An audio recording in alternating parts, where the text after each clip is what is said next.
आज हम ITI के अंदर आए थे जो कलका में स्थिर है, जिसका वाल का मसला था, तो उसे हमने बराबर सोरे से लगा के पैक कर दिया और वाल चालू करके देखा कि कितना मुत रहा है।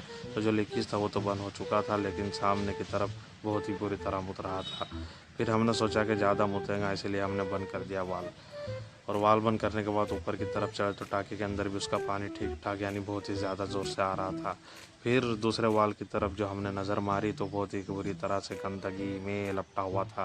फिर संडास की तरफ हम गए तो देखा कि दीवार भी मुत रही थी ज़ोर शोर से। फिर इसे हमने बनाने का सोचा, लेकिन उससे पहले एक बार और चेक कर लेते करके हमने फ्लश चालू करके इसे और चालू करके देखा। फिर उसके बाद ज़्यादा पानी बहने लगा तो हमने उसे बंद कर दिया। फिर आगे की तरफ बढ़ते हैं तो हम बेसिन के पास पहुँचे तो एक तरफ से पानी आ रहा था, लेकिन दूसरा वाला लगता है नाराज़ था। बाद में पता चला कि उसकी गर्लफ्रेंड ने उसके मुंह में लकड़ी डाल के चली गई है। फिर दूसरे वाले को भी हम चेक करने गए तो वो भी सिर्फ हवा मुत रहा था और बाजू वाला भी यही हरकतें कर रहा था, न जाने क्यों दोनों पी के पड़े थे क्या।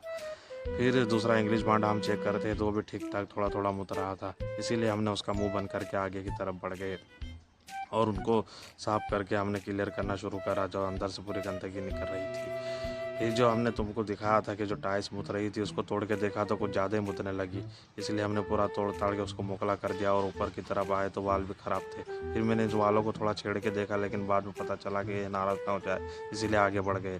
फिर जो टाइल्स हमने तोड़ी थी उसको फिक्स करा, उसको बराबर पैक करा और टाइल्स लगा के दूसरे की तरफ पहुँचे तो बेसिन का जो नल नहीं था नंगा था उसे भी हमने कपड़े पहना दिए और जिसे मैं छेड़ रहा था उसे भी हमने कपड़े बराबर नवा करके आगे बढ़ गए। तो ये हम